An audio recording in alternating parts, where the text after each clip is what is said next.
Los hermanos sean unidos porque esa es la ley primera. Tengan unión verdadera en cualquier tiempo que sea, porque si entre ellos pelean, los devoran los de afuera.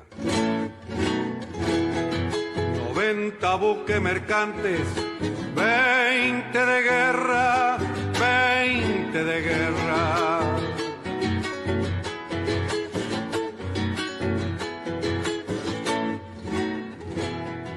Vienen pechando arriba las aguas nuestras, las aguas nuestras.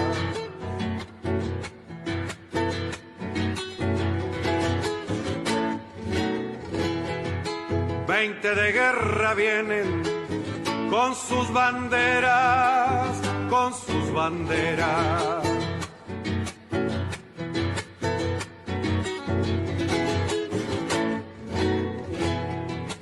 Pucha con los ingleses, quien los pudiera, quien los pudiera, que lo tiro a los gringos, Unigran 7, navegar tantos mares, venirse al cohete, que digo venirse al cohete. Buenas tardes, queridos oyentes.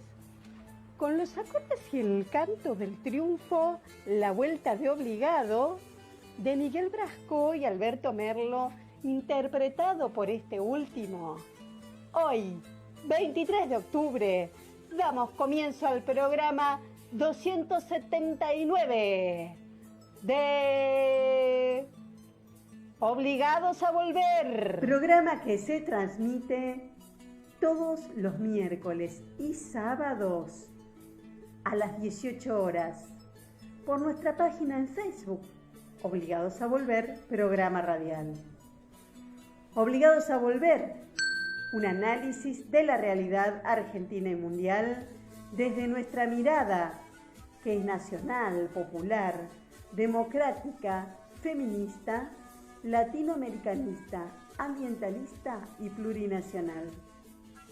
Obligados a volver, porque como dijo el general San Martín, cuando la patria está en peligro, todo está permitido, excepto no defenderla. Recordando y reivindicando además nuestras consignas fundacionales: lealtad a Perón, Cristina Conducción. Dirección: Norberto Raful y Consejo de Columnistas y Asesores. Locución: quien les habla, Marina Martínez. En la operación técnica, Nicolás Rearte. A continuación, Norberto nos comentará, como suele hacerlo, el temario de nuestro programa de hoy. Buenas tardes, Norberto. Buenas tardes, Marina. Buenas tardes a todos, todas y todes los oyentes de Obligados a Volver. Programa número 279, que corresponde al sábado 23 de octubre. Como es habitual, lo organizamos en dos bloques. El primer bloque arranca con el informe de política internacional que prepara Hernán Pereira. Le sigue el informe de la situación europea, que a su vez prepara Marcela Camerano. A continuación, nuestra columnista invitada, Alejandra Benaglia, y su columna de género bajo el título Registradas. Finalmente cierra el bloque la columna de pueblos originarios de Nora Ríos con la masacre de Pilagá. Hacemos un pequeño intervalo para dedicarlo a la información de nuestros otros medios de difusión para iniciar el segundo bloque con la columna Aquí Folclore de Edgardo Margiota, que nos trae a la Bruja Salguero. A continuación, la columna Panorama Teatral de Marisa Barrera y este título.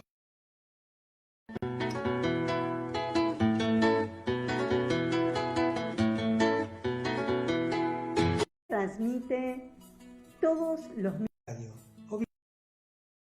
Consignas fundacionales: lealtad a Perón, Cristina Conducción. Dirección: Norberto Raful y Consejo de Columnistas y Asesores. Locución: quien les habla, Marina Martínez. En la operación técnica, Nicolás Rearte. A continuación, Norberto nos comentará, como suele hacerlo, el temario de nuestro programa de hoy. Buenas tardes, Norberto. Buenas tardes, Marina.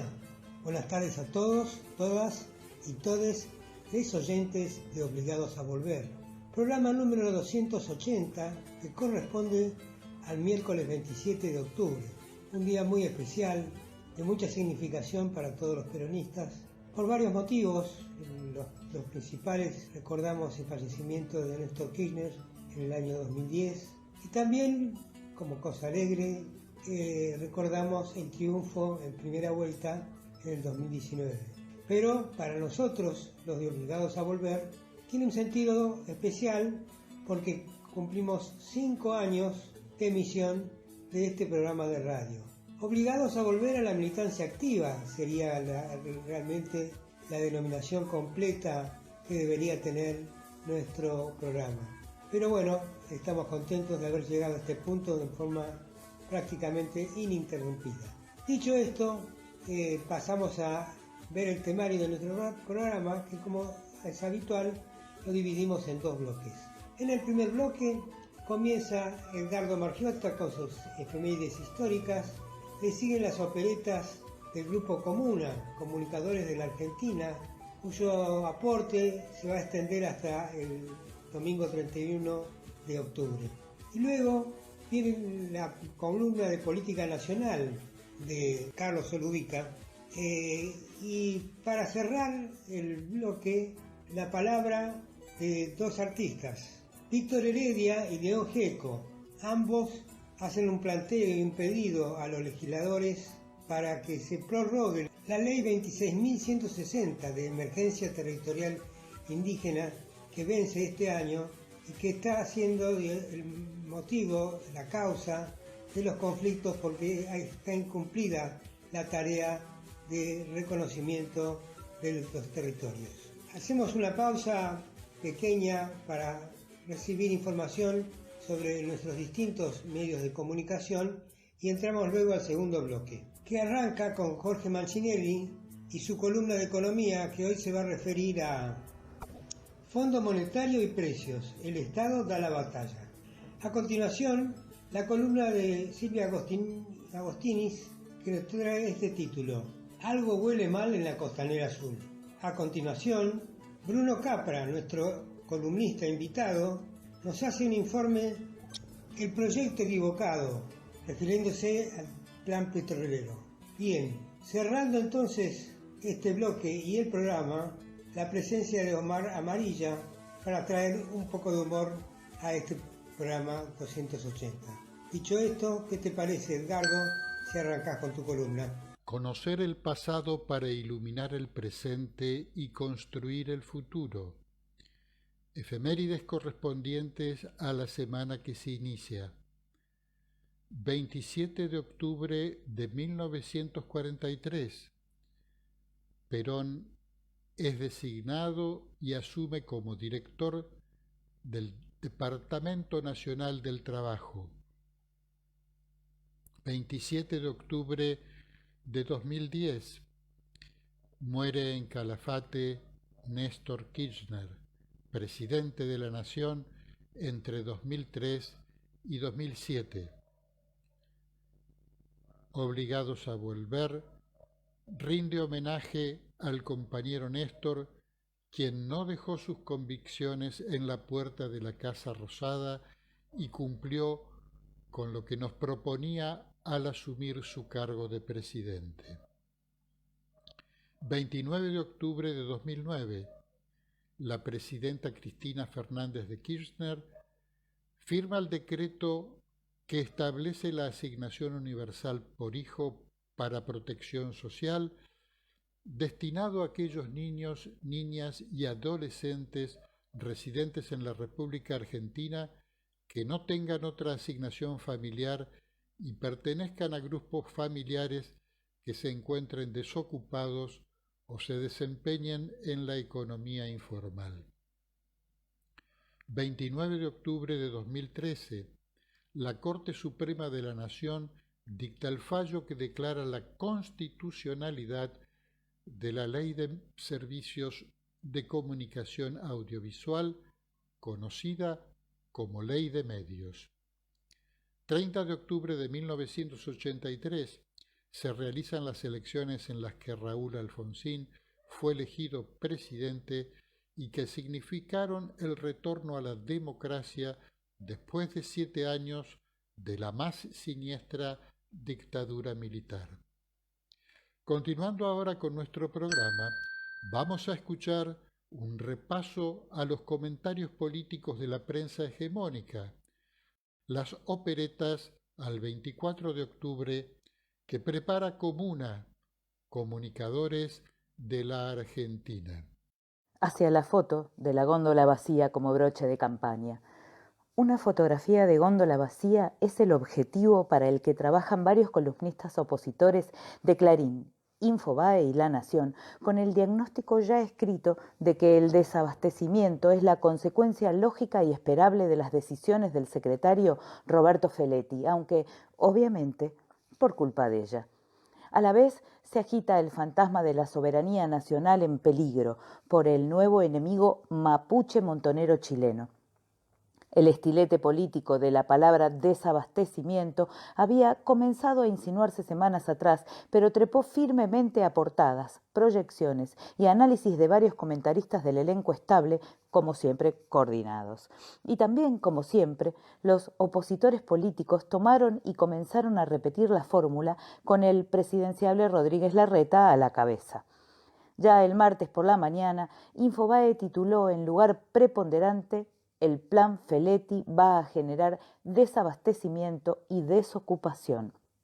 La mayoría de los empresarios son presentados como gente buena, víctimas indefensas del gobierno, con la excepción de unos pocos mencionados por Pañi y Morales Solá en La Nación por el delito de haberse reunido la semana anterior con el presidente.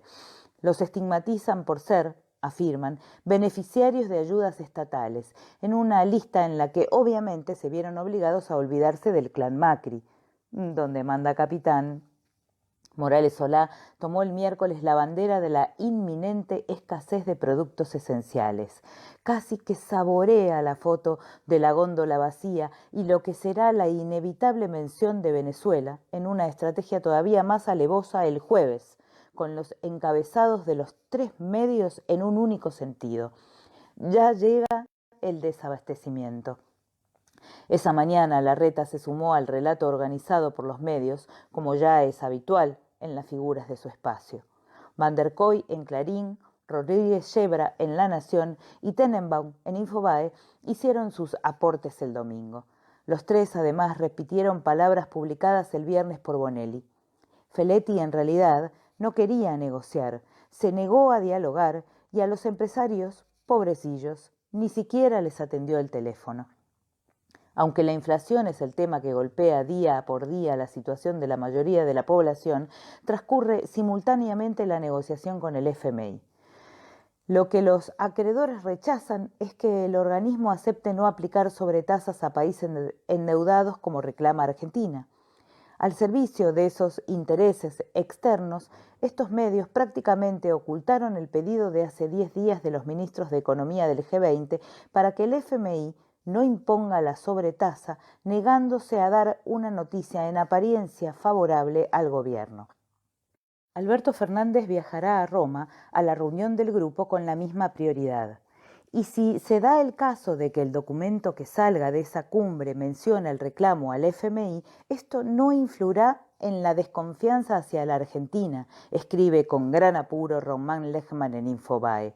Su hipótesis es que Alemania, Estados Unidos y Japón tienen una posición dura contra el gobierno argentino. Con menos elaboración, más burdo, Pañi sostiene que el pago o no de una sobretasa, que serán unos miles de millones de dólares en la cuenta total, es una cortina de humo del oficialismo. A los reiterados preanuncios de caos económico se suman títulos y notas que instalan la idea de amenaza a la soberanía nacional por el conflicto por la tierra en el sur andino, que está lejos de ser el único en el país. Van der Koy y los Viñaski en Clarín, Jacqueline, Ini y Morales Solá en La Nación oscilan con pocos matices en el mismo enunciado. Los mapuches en Río Negro son chilenos que actúan con apoyo acá. Morales Solá desempolva sus hábitos de vocero de la represión dictatorial en Tucumán para decir que los terroristas están vinculados a ex dirigentes montoneros. Igual que Nicolás Viñaski, que tipió que el avance de la RAM es impulsado por Fernando Vaca Narvaja como reivindicación de su pasado guerrillero. Igual que la redactora Ini de La Nación, quien reproduce un testimonio de una imaginaria pobladora rionegrina. Son gente de Chile, con aval de los K.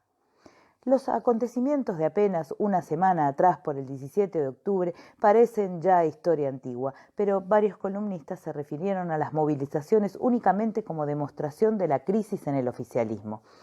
El peronismo está a la deriva, escribió González en Clarín, y como prueba de ello cita artículos de su propio diario.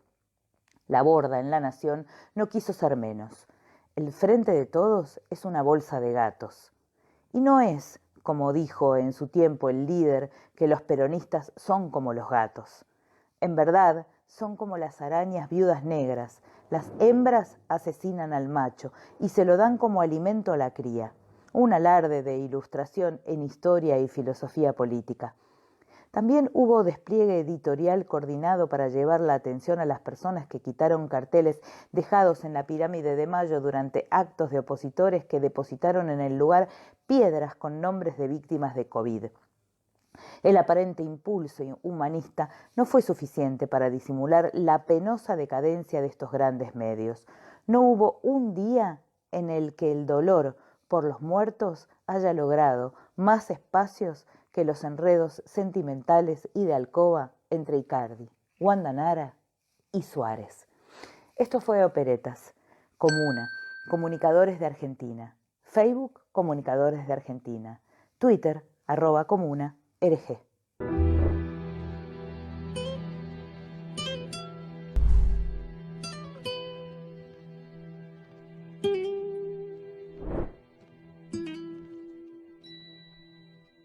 Hola, soy Carlos Solubica y voy a hablar de la política nacional. En el momento de realizar esta grabación es el lunes 25 de octubre a las 17:30. En el medio de la campaña para las elecciones del 14 de noviembre, cuyo resultado será fundamental para delinear los próximos 2 años de gobierno del Frente de Todos, adquirió centralidad un tema a partir de la decisión del presidente Alberto Fernández de nombrar al frente de la Secretaría de Comercio Interior a Roberto Feletti. Nos referimos al control de precios. Hasta ese momento el problema de la inflación era sin dudas una de las preocupaciones principales de las argentinas y los argentinos. Presumiblemente uno de los motivos del voto negativo para nuestros candidatos y candidatas, pero no estaba plenamente instalado en el debate electoral. Celebramos que ahora sí sea motivo de discusión entre las fuerzas políticas del oficialismo y la oposición, porque permite visualizar en forma clara y sencilla, en una cuestión que afecta cotidianamente a todas y a todos, los dos modelos de país que están en disputa. Más difícil resulta hacerlo con temas de gran trascendencia como la deuda con el FMI o la reforma judicial, porque para una mayoría de ciudadanos y ciudadanas de a pie aparecen muy lejanos a sus preocupaciones cotidianas. La resolución de retrotraer al 1 de octubre y congelar por 90 días los precios de 1.432 productos de la canasta básica del consumo popular, en paralelo con la inmediata reacción y resistencia del poder económico a esa medida, produjo un alineamiento automático de los protagonistas de esos dos modelos. De un lado, los que pensamos que el Estado debe cumplir un rol regulador imprescindible en la economía y en la sociedad, corrigiendo asimetrías de poder y buscando una distribución más equitativa de la riqueza y una sociedad más igualitaria. Del otro lado, los que defienden la no intervención del Estado y la libertad de acción de los más poderosos en perjuicio de la mayoría del pueblo, aunque esto último nunca lo van a decir ni lo van a reconocer. Pero ¿qué otra cosa se puede deducir del planteo de dejar actuar al mercado, sin condicionamientos ni límites de ningún tipo, como solución milagrosa de todos los problemas? ¿Qué otra cosa se puede esperar de quienes dicen que lo único que debe hacer el Estado es ajustar el gasto público y bajar la emisión de dinero, receta aplicada tantas veces como las que mostró un fracaso rotundo, sin ir más lejos en el tramo final de la gestión de Mauricio Macri? Claro que salen a decir a coro empresarios monopólicos, dirigentes opositores y medios hegemónicos que lo que nunca funcionó en realidad fue el control de precios. Lo que sucede es que a los poderosos no les gusta que los controlen, no les agrada en lo absoluto que se expongan las grandes ganancias que muestran sus balances del último año y medio durante la pandemia y se comparen esos números altamente positivos con las pérdidas que tuvieron en los 2 últimos años del macrismo. Aunque ganen plata, es más fuerte el rechazo ideológico a lo que llaman el intervencionismo estatal. Nosotros ya sabemos que el congelamiento de precios es una herramienta circunstancial, de coyuntura, en un momento de aceleración de los precios, sobre todo de los que impactan en el consumo diario del pueblo y deterioran el poder adquisitivo de las mayorías. Ya sabemos que no resuelve el problema estructural de la inflación, que es multicausal como se ha repetido hasta el cansancio. Pero también sabemos que hoy es urgente bajar la fiebre de la remarcación de precios, porque detrás de los aumentos constantes se disimula apenas la intención de debilitar y desestabilizar al gobierno del Frente de Todos, impedirle o al menos dificultarle la gestión en los próximos 2 años, con la mira puesta en el 2023 o antes, incluso en la cabeza de los más radicalizados. Por eso ahora, en lo inmediato, el congelamiento de precios y el control de su cumplimiento debe ser la madre de todas las batallas para nosotros. Tenemos que transformarlo en un eje principalísimo de la campaña electoral para dejar en evidencia a qué intereses representa Juntos por el Cambio. Que se muestren defendiendo a Molinos Río de la Plata, familia Pérez Compán, Arcor, familia Pagani, Ledesma, familia Blaquier, Techín, Paolo Roca, por citar algunos apellidos notorios de la crema del establishment monopólico. Que muestren a sus intendentes de la provincia de Buenos Aires, a su jefe de gobierno de la ciudad, a sus gobernadores, a sus candidatos y candidatas, diciendo que no van a realizar ningún control de precios en sus distritos. Nosotros mostremos a nuestros gobernadores, a nuestros intendentes, a nuestros funcionarios, a nuestros candidatos y candidatas y a nuestros militantes recorriendo supermercados para controlar el cumplimiento de los precios congelados. Porque esta batalla debemos librarla en la calle, movilizados, ahora que recuperamos esa herramienta básica del poder popular después de 1 año y medio de restricciones. Hagamos del control de precios un acto cotidiano de campaña. Demostremos que, como solución de emergencia, en la coyuntura, por 90 días, el control de precios sí puede funcionar. Es una batalla que bien planteada y bien encarada, de frente a la sociedad, tiene todos los ingredientes para ganarla. Frente al malestar de los grandes empresarios, seamos los representantes del malestar de la población por el aumento incesante de los precios. Mostremos claramente de qué lado estamos nosotros, a quienes representamos y defendemos. Es una oportunidad inmejorable si la sabemos aprovechar. Demostremos que Feletti no está solo, como quieren pintarlo desde la oposición política, económica y mediática. Ayudemos a que el gobierno no afloje.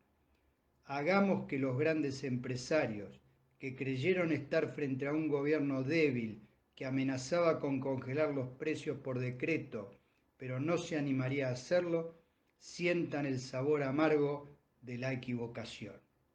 Muchas gracias a todas y a todos. Me despido con un fuerte abrazo.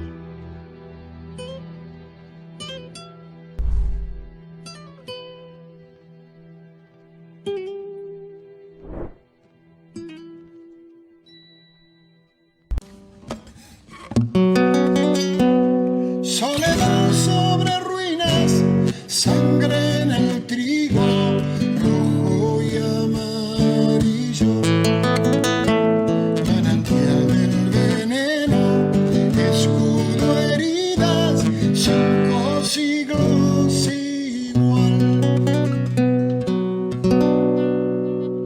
Hola, soy León Gieco y respetuosamente quería pedirles a diputadas, diputados, senadoras, senadores, que consideren prorrogar la Ley 26.160 de emergencia territorial indígena. De esa manera se suspenderían por el momento los desalojos hasta conseguir la forma para terminar el relevamiento de nuestros pueblos originarios. Ojalá lo consideren y puedan hacerlo. Muchas gracias.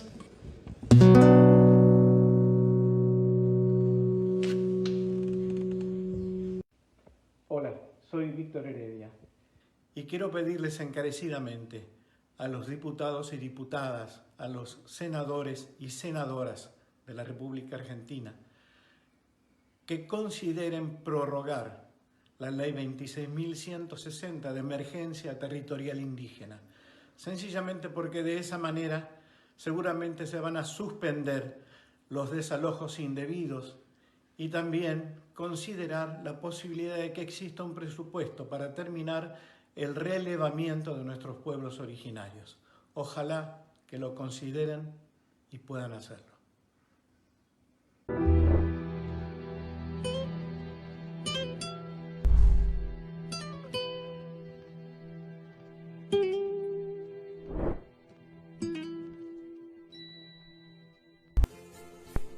Obligados a Volver se solidariza con Milagros Sala, injustamente detenida desde enero de 2016, y con todos los demás detenidos y perseguidos por el régimen macrista y sus cómplices del sistema judicial, por la pronta liberación de los presos políticos.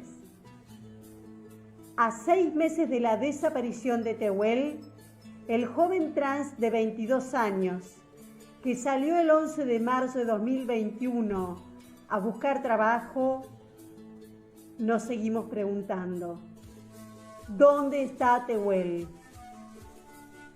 Antes de continuar con Obligados a Volver, les invitamos a conocer todos nuestros medios de comunicación, nuestras páginas en Facebook, Obligados a Volver Programa Radial, en la que además de transmitirse las emisiones de nuestros programas, se publican las noticias de política nacional. Y la Lealtad Política y Cultura, en la que podrán ver las publicaciones de arte, cultura, noticias de la patria grande y del panorama internacional en general. El grupo de Obligados a Volver, dispuesto para el intercambio de información y debate entre nuestros oyentes.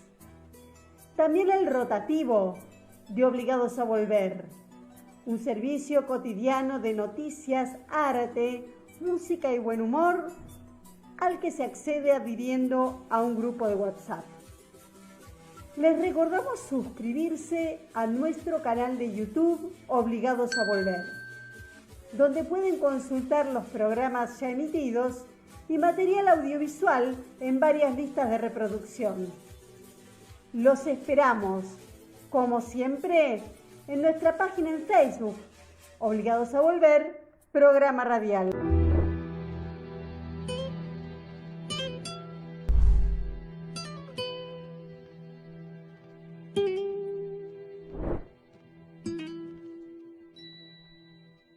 Fondo Monetario y precios. El Estado Nacional da la batalla. ¿Quieren saber de qué lado del conjunto de intereses está cada quien en la Argentina? Miren a quienes apuran por el acuerdo con el Fondo Monetario Internacional. Miren si apuran al gobierno o, en cambio, apuran al fondo. A quien tendrían que estar apurando es al Fondo Monetario Internacional para que baje los sobrecargos, que acepte el programa nuestro que ya hemos presentado. Esto dijo el ministro de Economía, Martín Guzmán, en el coloquio sobre deuda externa realizado en el Centro Cultural Kirchner el 24 de octubre. Guzmán afirmó que el acuerdo con el fondo se firmará solo si resulta conveniente para la Argentina. Para no dejar dudas, manifestó: si queremos un acuerdo, se tiene que apurar el fondo. Siempre se puede decir que no, dijo el ministro de Economía. Lo peor de todo es un mal acuerdo, sostuvo Guzmán, preguntando: ¿qué es un mal acuerdo? Su respuesta fue que un mal acuerdo es aquel que no se define sobre la base de una alianza con el pueblo, sino el que va por el camino de quienes tienen intereses distintos a los intereses del pueblo argentino, por el camino de quienes empujan a firmar un acuerdo opuesto. A eso hay que decir que no, definió el ministro de Economía. Después de ese coloquio, Guzmán ha reiterado que el único compromiso que tiene el gobierno argentino es con el pueblo, y en esa línea reafirmó la política de precios puesta en marcha por el gobierno nacional a través del secretario de Comercio. Esa política responde a la concentración y cartelización que tiene la economía argentina. La concentración se produce mediante el control del mercado por una o por muy pocas empresas. La cartelización a través de acuerdos de precios a cobrar y cantidades a vender entre las empresas que manejan la mayor porción de un mercado. Cuanto más crece la concentración y la cartelización, más control van tomando sobre la vida del conjunto social, porque esa corriente de concentrar y cartelizar incluye a los medios de comunicación. Hay un solo sujeto institucional que puede remediar los males que causan la concentración de la economía y la comunicación. Ese sujeto institucional es el Estado, que está enfrentando a quienes presionan por un acuerdo ruinoso para la Argentina con el fondo y a los grupos empresariales que promueven la inflación. El Centro de Investigación y Formación de la República Argentina, de la Central de Trabajadores de la Argentina, CIFRA-CTA, dio a conocer el estudio de la situación económica dedicado en el mes de octubre corriente a la inflación actual. Un aspecto relevante que se desprende de las evidencias es que los elevados niveles de inflación de los primeros 9 meses de 2021, 47,2% según el índice de precio al consumidor, fueron contemporáneos a dos procesos contrapuestos: el bajo incremento del tipo de cambio y de las tarifas de los servicios públicos, y una base monetaria que en términos reales es inferior incluso a la de 2019. Esto desmiente una vez más las mentiras del macrismo y de la derecha y de la concentración económica y de los que han vaciado el Estado y la Argentina, que dicen que todo sube porque el Estado, el gobierno, imprime billetes todo el tiempo. Mentira. Es decir, esta circulación, esta base monetaria que es menor en términos reales que la que dejó Macri, ¿sí?, no tiene la platita que la mayoría de la población necesita para sobrevivir, ni es la causa de la inflación. Hay otras causas. Una es la inflación mundial, que tuvo un capítulo especial en el elevado crecimiento de los precios internacionales de energía, los alimentos y los minerales, que treparon en dólares 82%, 29% y 35% respectivamente entre los primeros 8 meses de 2021 respecto a igual periodo del año anterior. Es tan claro que la economía argentina no está aislada de estas circunstancias internacionales, como que la inflación doméstica tampoco responde plenamente a ellas. Otra de las distorsiones que se registran es que los precios relativos, es decir, las capacidades diferenciales de formación de precios que tienen los actores económicos en el marco de las pugnas por la distribución del ingreso y las presiones que ejercen los precios mundiales. Esto se pone de manifiesto al advertir que los precios mayoristas de rubros con elevada concentración económica se incrementaron por encima de los precios minoristas totales y de sus derivados durante los primeros 9 meses de 2021. Es el caso de los aceites, 111,3%, sustancias plásticas y elastómeros, 92,6%, cereales y oleaginosas, 90,7%, productos siderúrgicos, 70,9%, y minerales no ferrosos, 54,9%. Como consecuencia de esas distorsiones, los oligopolios que lideran esas actividades registraron una recomposición significativa de sus niveles de rentabilidad. Ternium Argentina declaró utilidades netas por el 40,1% de las ventas en el primer trimestre de 2021, cuando en el mismo periodo del año anterior había registrado pérdidas contables del 1,5%. Es decir, en el 2020, en el primer semestre, perdió 1,5% sobre la facturación, y en el primer semestre de este año ganó 40% Ternium. Aluar pasó de perder 6,7% de su facturación a ganar el 8,8% de utilidades sobre venta en los 2 primeros semestres de 2020 y 2021 respectivamente. Molinos Río de la Plata ganó 2,9% en el primer semestre de 2020 y 3,6% sobre ventas en el mismo periodo del año corriente. Cifra sostiene en su informe que no se trata de casos aislados, ya que el excedente de explotación del conjunto del sector privado aumentó del 48,2% al 53,1% entre el primer semestre de 2020 y 2021. A esas condiciones con las que se enfrenta el gobierno y el pueblo argentino, hay que integrar las devaluaciones que se sucedieron en los 2 últimos años del gobierno de Juntos por el Cambio. Nombre de fantasía de Macri y compañía, sociedad no anónima. Las devaluaciones de Macri subieron el piso de la inflación doméstica. Si bien en el marco de la pandemia sanitaria se asistió a una desaceleración en el aumento de los precios, los mismos se aceleraron entre octubre de 2020 y marzo de 2021. Posteriormente hubo una nueva desaceleración que se interrumpió en septiembre. Ahora, donde se registró un incremento mensual del 3,5% y 52,5% interanual.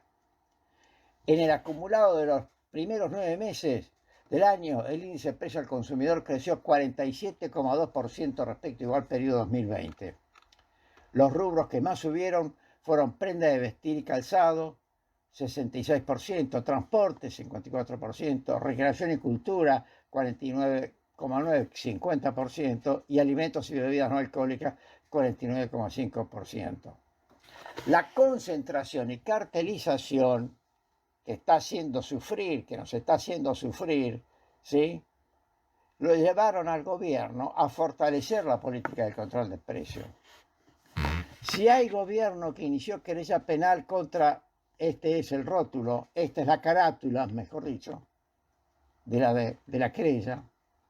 Si hay gobierno que inició querella penal contra Macri, Mauricio y otros sobre defraudación por administración fraudulenta y defraudación contra la administración pública por la deuda con el Fondo Monetario.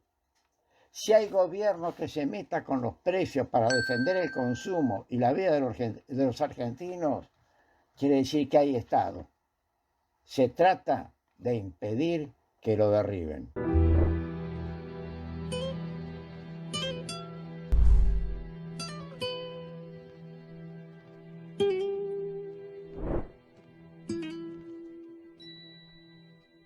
Hola, buenas tardes a todos, todas y todes. Soy Silvia Agostinis en este espacio de Hábitat y Vivienda.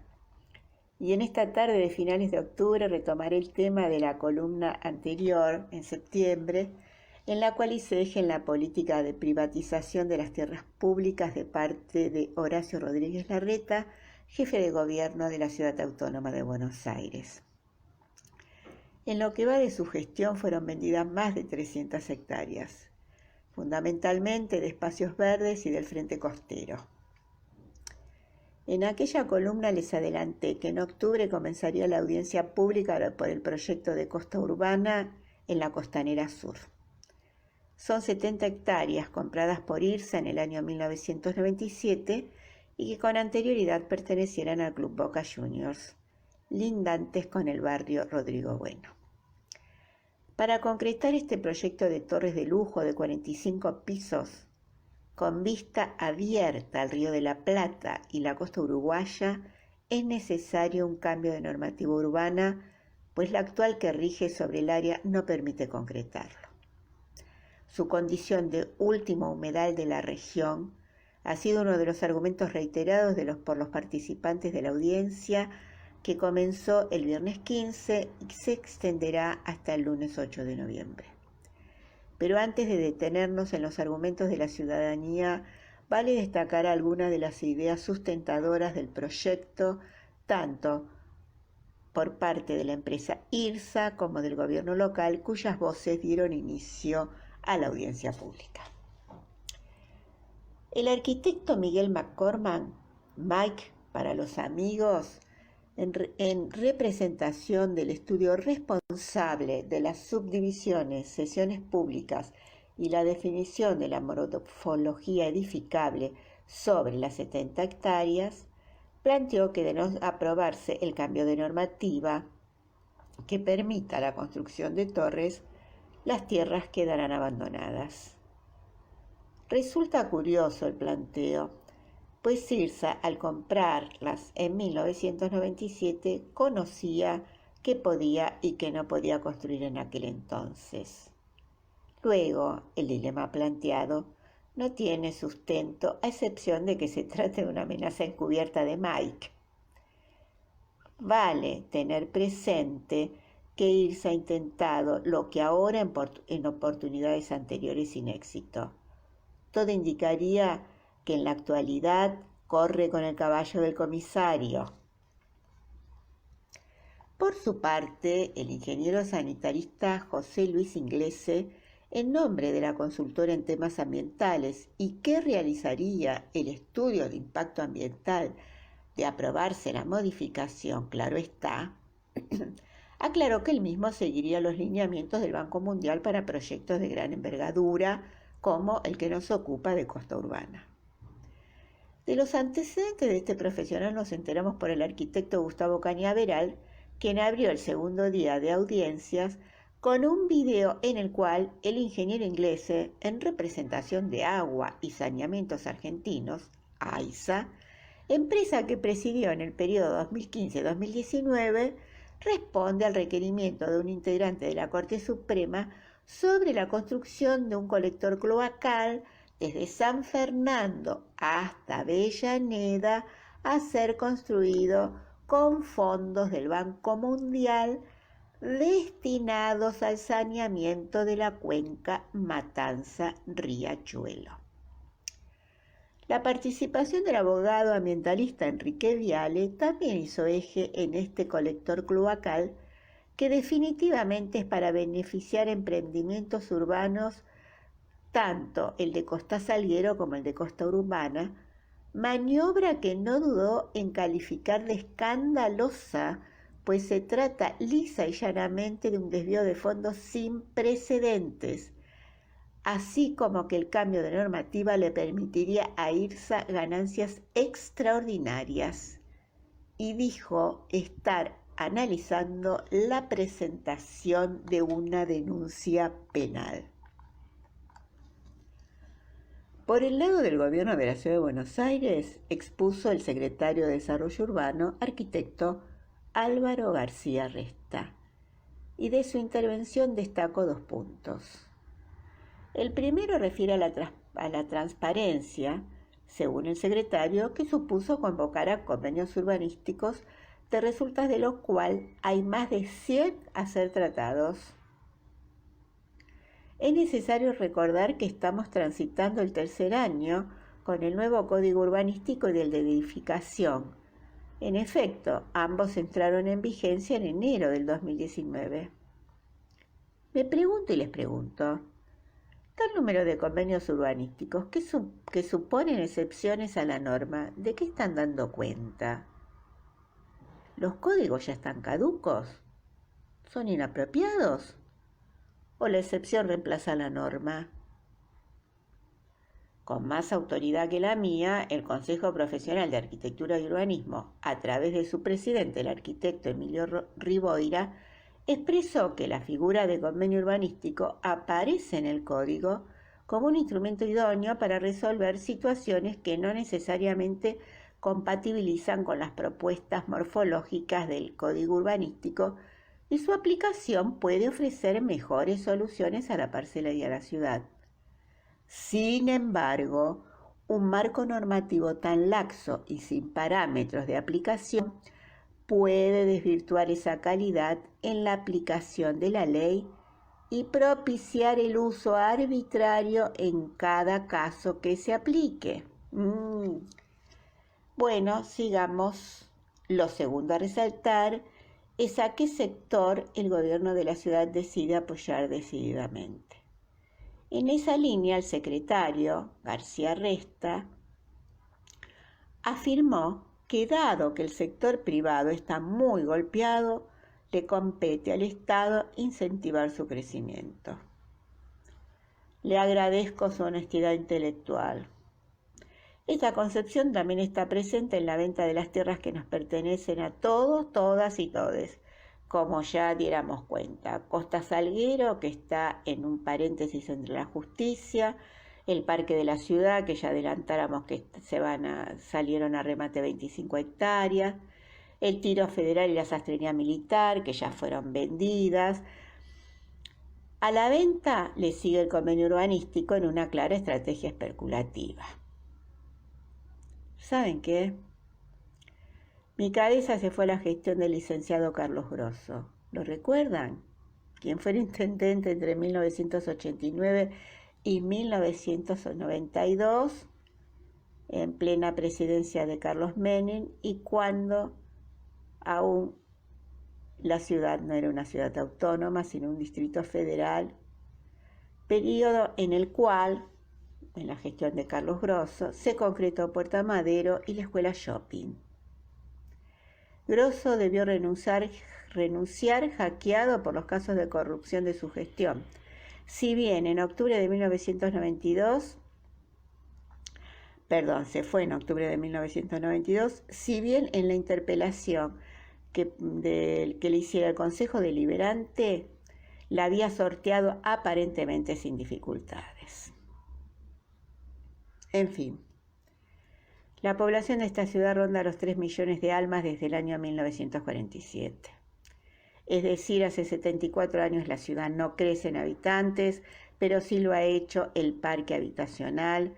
Paralelamente ha crecido el déficit habitacional y el número de inquilinos. Todo lo cual da cuenta de un proceso de concentración de la propiedad. Supo decir un funcionario municipal durante la última dictadura militar: concretamente, vivir en Buenos Aires no es para cualquiera, sino para el que lo merezca o la merezca, para el que acepte las pautas de una vida comunitaria agradable y eficiente. Debemos tener una ciudad mejor para la mejor gente. Este discurso fue el sustento de políticas urbanas de expulsión de una parte de los habitantes de esta ciudad, y ahora estamos en la misma sintonía. Nos vemos, nos escuchamos en nuestro próximo encuentro y si bien han bajado muchísimo los casos, sigamos cuidándonos. Los abrazo a todos, todas y todes.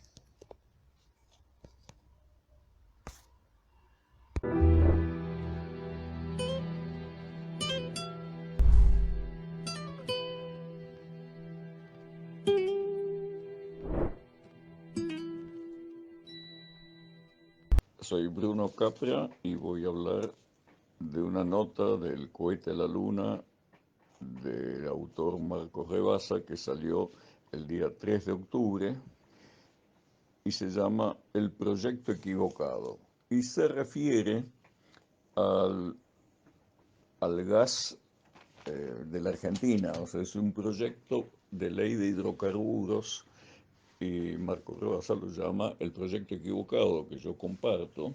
¿Y por qué es equivocado? Es equivocado porque el gas es necesario. Nadie duda en la Argentina que el gas es necesario. En el invierno falta y se importa una parte del gas e integra fuertemente la matriz energética. Esto quiere decir que en todos los hogares, en general, la mayoría de los hogares argentinos, entra gas y electricidad. Y la electricidad, en un 60%, se fabrica con gas. Entonces, cuando uno tiene el enchufe, no le importa si viene de la central nuclear, si viene de un lado o del otro, de la central hidráulica, pero el 60% es con gas. Entonces el gas es un tema importante. Y, o sea que nosotros vivimos por las condiciones energéticas que nos dan los alimentos y la energía de las distintas formas que la usamos.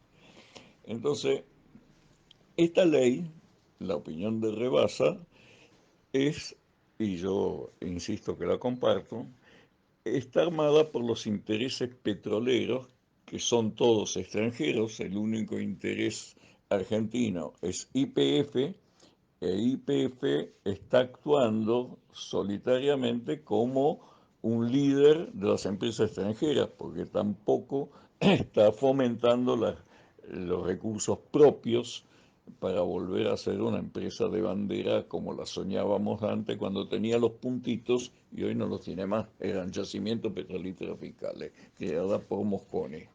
Bueno, la ley fue armada, como dije, los intereses petroleros y la energía es fundamental para el desarrollo nacional de las empresas que necesitan energía barata, porque el precio de la energía integra nuestro costo de vida, o sea, nosotros si tenemos energía cara, necesitamos más sueldo para poder pagar la energía de la calefacción, de la cocina, etcétera, etcétera. Y también las industrias, porque es su insumo primario para poder fabricar cosas. En los dos caminos, el precio excesivo se revierte en costo argentino. Y eso es indeseable y tiene que ser bajo. Y puede ser muy bajo, porque el recurso es nuestro. Entonces, no necesitamos ponerle impuestos al recurso. El recurso es propiedad de la población. Bueno,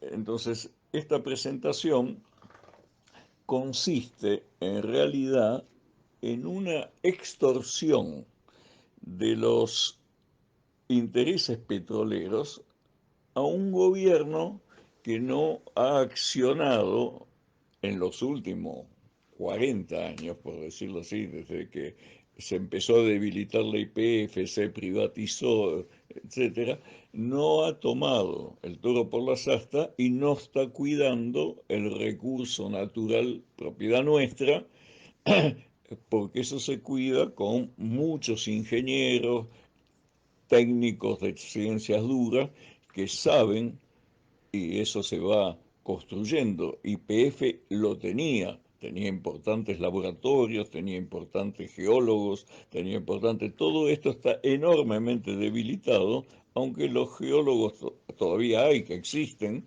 y que podrían orientar esta actividad, y sin embargo no son consultados, y terminamos pensando que hay que importar el conocimiento. y el conocimiento de nosotros mismos, porque es el conocimiento de nuestra geografía en profundidad. El petróleo se saca de abajo tierra y ahí trabajan los geólogos, pero los geólogos trabajan con muchos otros personajes que son ingenieros, científicos, que hacen exploraciones magnéticas, sísmicas, de muchos tipos para poder sacar el petróleo. Entonces todo eso es trabajo nacional, que debiera ser trabajo nacional. El equipamiento tendría que ser equipamiento nacional. En Estados Unidos está prohibido importar cualquier cosa que sea estratégica de la energía. Y no es por casualidad. El control de eso en Estados Unidos lo hacen ni más ni menos que el ejército de Estados Unidos, que cuida el territorio propio y tiene sistemas de geólogos, de militares, que exploran y aconsejan e intervienen en las decisiones de las compañías y solo pueden hacer lo que es interés norteamericano, no pueden aceptar otras cosas. Y bueno, esto también podríamos hacer, esa era la idea de Moscone justamente. Y bueno, se fue alterando y hoy estamos haciendo lo que se llama, de parte de Rebasa, me parece una genialidad, el proyecto equivocado. Y está equivocado justamente porque no facilita el funcionamiento adecuado de nuestra argentinidad en todos sus detalles. Eh, Anda flotando en todo lo que está sucediendo con estas cosas el pretexto de la necesidad de divisas para pagar la deuda contraída por el gobierno de Macri. Esto es verdad, pero no es tan verdad que nos tenga que arruinar el futuro, porque ya nos arruinó el pasado y nosotros podemos hacer, como dije antes, con nuestros recursos todo lo necesario para sacar el petróleo y pedir las ayudas que hagan falta y pagarlas sí con petróleo si se quiere, si no hay dólares disponibles, pero esto hay que hacerlo con inteligencia. Evo, por ejemplo, incluso con el auxilio de Kirchner, negoció los contratos que eran 80% de las petroleras y 20% para el Estado boliviano a la posición exactamente inversa. 20% para las petroleras y 80% al Estado boliviano. ¿Y cómo se cambió una cosa 20-80 a 80-20? Y con habilidad, nada más. Y resulta que se resolvió. Y nosotros no estamos tan desguarnecidos como estaba Bolivia. Tenemos más recursos y sin embargo no los estamos empleando. Y ahí tenemos una forma de poder avanzar en esto. El, por las cuestiones de nuestro consumo, nosotros tenemos que avanzar, necesitamos el gas. Y en el invierno hay problemas, pero voy a dar nuevos ejemplos. En el sur, en Patagonia, frente a Tierra del Fuego, la Argentina produce gas de más. O sea, hay un concesionario que saca gas y el gobierno no se le ocurrió nada más que, a pedido de la compañía, exportar la mitad de lo que produce, porque no la pueden mandar a Buenos Aires de ninguna forma, porque el gasoducto está saturado. Entonces uno dice fácil, construyo otro, pero son años porque es muy largo, pero sí se podría traer con barcos. Y ahí hay toda una negociación para hacer, pero no la empezamos. Y si no la empezamos, nunca la vamos a resolver. Y, y tenemos plantas gasificadoras en Zárate y se puede traer desde ahí y no traerlos desde afuera, para dar una solución que es fácil de transmitir, pero no es la única. Hay posibilidades de sacar en Vaca Muerta y en los yacimientos convencionales, que curiosamente no estamos explotándolo y es lo que nos alimentaron toda la vida. Y sin embargo, cuando digo no estamos explotando, no estamos poniendo el acento en extraer de los pozos convencionales todo lo que pueden, y pueden bastante, la razón por la cual, y además hacer depósitos intermedios, o sea, lugares de almacenamiento que no son tan caros porque se usan viejos yacimientos que no están en explotación y se hacen medidas y se hacen pruebas y con eso se determina que ese lugar puede almacenar gas y bueno, se le inyecta y se saca de un pozo, se inyecta ahí y espera la necesidad del invierno y se saca. Bueno, hay muchas soluciones posibles, pero y que es importantísimo, son trabajo argentino. Y estamos necesitando, y ese pongo mi posición personal, me imagino que es la misma que el autor de la nota, que nosotros nos convertimos en miserables si no aprovechamos todas las oportunidades de trabajo argentino que la Argentina tiene. Si yo usara mi territorio para dar trabajo a los argentinos, resultaría que estaríamos escasos de gentes. Sin embargo, hoy hay una enorme cantidad de gente que no trabaja, hay hambre en nuestro país, nuestros compatriotas, y bueno, creo que algo tenemos que hacer, y yo soy peronista, impulso que el peronismo se ponga las botas y salga a caminar por el barro y que hagamos las cosas que tenemos que hacer. Bueno, esta es mi opinión sobre esta nota que acá el amigo Raful me ha pedido y acá se la dejo. Un cordial saludo, hasta luego.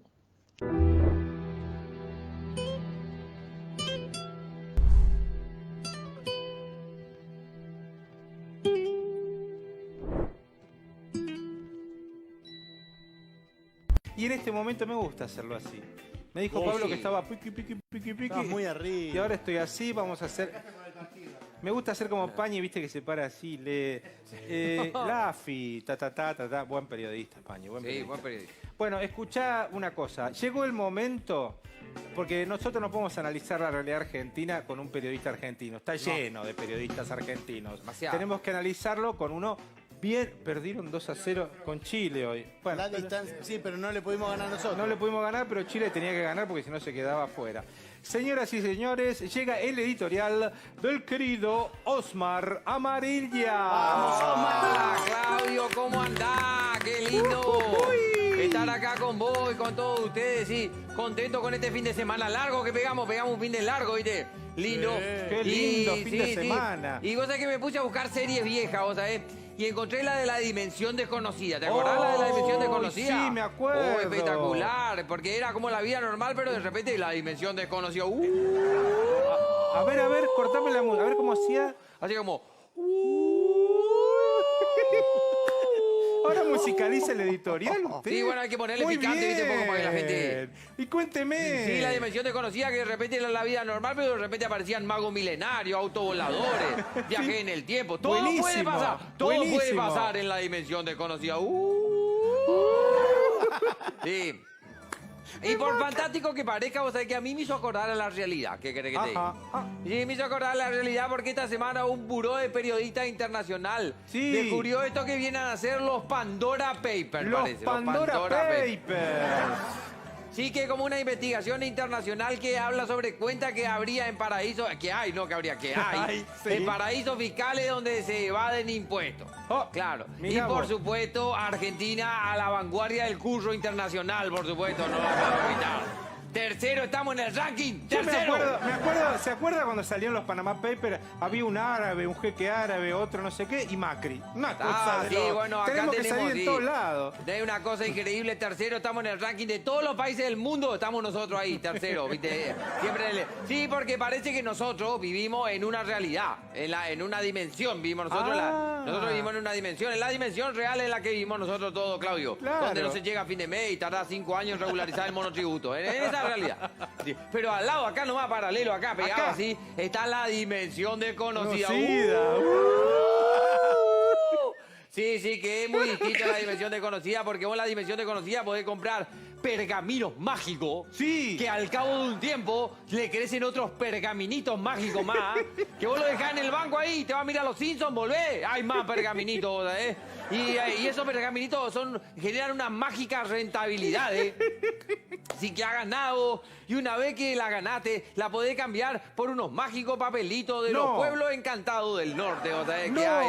Sí, y de ahí te vas al microcentro, donde está la secreta guarida de los orcos. Que tan secreta no debe ser porque ya saben todo dónde está la cueva, pero... Claro. Sí, y ahí vos decís, por favor, quiero llevar estos pergaminos en una travesía hasta el reino de los duendes, donde no se pagan esos impuestos horribles que pagan los mortales. Por favor, y te lo podés quedar todo ahí. Y solo necesitas algún sacerdote legal que te haga ingresar a una logia. No es una logia, que me confundí. ¿Qué fue? No es una logia, es una sociedad secreta, que no es lo mismo. Parece lo mismo. Parece lo mismo, pero no es lo mismo. Parece lo mismo, pero no es lo mismo. No es lo mismo una logia que una sociedad secreta. No. No es lo mismo inaugurar una logia en el archipiélago de las jóvenes doncellas que abrir una sociedad secreta en Islas Vírgenes. Parece lo mismo, pero no es lo mismo. No es lo mismo, ¿sabes? No es lo mismo. Cosas que pasan en la dimensión desconocida. Sí. Y también apareció justo, vos fijate cómo justito esta semana también apareció esta noticia de los dólares. Porque vos sabés que todos los dólares que hay en el mundo no están todos impresos en papel. No están todos los... No, todo no está. Hay algunos que están impresos en papel, que son los que se usan así de intercambio. Sí. Y hay muchos otros que están asentados en una cuenta, ellos son un número en una computadora. Así se maneja la mano mágica del mercado, la dimensión desconocida. Bueno, entonces, pero de los dólares que sí están impresos, que están en papel, el 10% de todos los dólares del mundo están en manos de argentinos. Me jodé. Ya sean personas físicas o empresas, O sea, lo que tiene papel, el 10% de todo el mundo lo tienen los argentinos. Lo tienen los argentinos, así como lo estás escuchando. 200 mil millones de dólares, que son 5 veces la plata que se le pidió al FMI, ¿me entendés? 5 veces la plata que están en manos de argentinos. Por eso no es lo mismo decir, en Argentina no hay dólares, que decir, en Argentina hay algunos argentinos que tienen un montón de dólares, pero ninguno lo tiene en Argentina, ¿entendés? Parece lo mismo, pero no es lo mismo. No es lo mismo. Y parece ser que hay que dejar, el problema no era que había que dejar entrar los dólares, que era que no había que dejarlos salir. Ese era el inconveniente que estábamos teniendo, ¿viste? Ahí ya, entonces claro, ¿viste? Yo creo que en algún momento va a haber que hacer en Argentina un día. Va a haber que hacer una reforma fiscal, tributaria seria, digamos, no habría que hacerla así. Los medios hegemónicos no se ocupan mucho de ese tema porque justo en estas listas salieron algunos de sus patrones que parece que son medios bidimensionales, digamos. Están en esta dimensión, pero en la otra dimensión desconocida. También estarían por ahí, ¿viste? Entonces hay que hacer una reforma tributaria, fiscal. Y vos estás ahí pensando, escuchar en la televisión, ¿viste? Y decís, ¿para qué será que dicen que hay que hacer una reforma tributaria, fiscal y todo eso? Cuando vos ves, cuando se destapan estas ollas, la cantidad de millones de dólares que tienen guardada alguna gente, andar a ver en qué lugar de la dimensión desconocida. Y que encima te quieren convencer que lo que genera déficit en el mercado es tu indemnización. En peso. Ahí en ese momento, ¿sabes qué podés decir? ¿Qué puedo decir, Osmar? ¡Para esto era! ¡Bravo!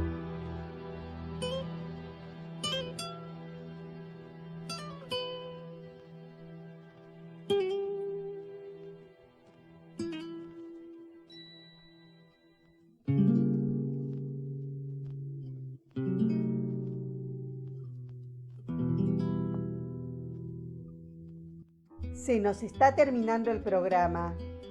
Agradecemos a nuestro operador, Nicolás Rearte, por su trabajo que nos permite salir al aire.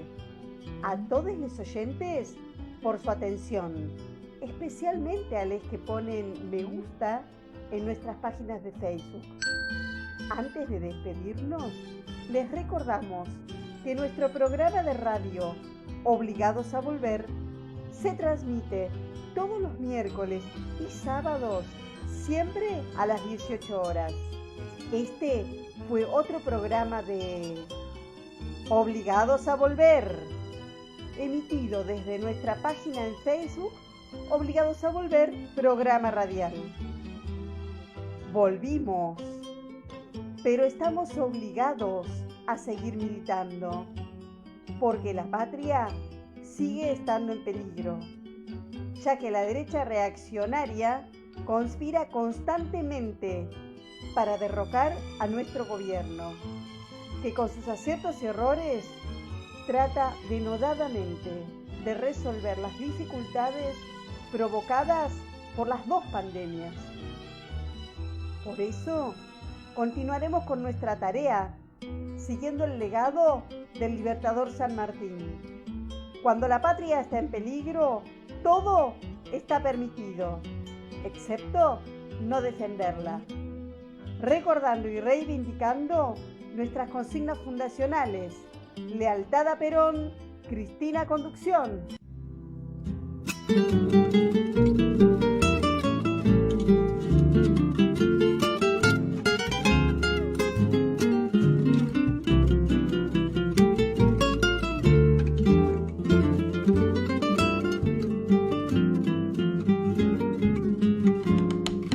Patria es mi gente en su tierra, es nuestra forma de ser.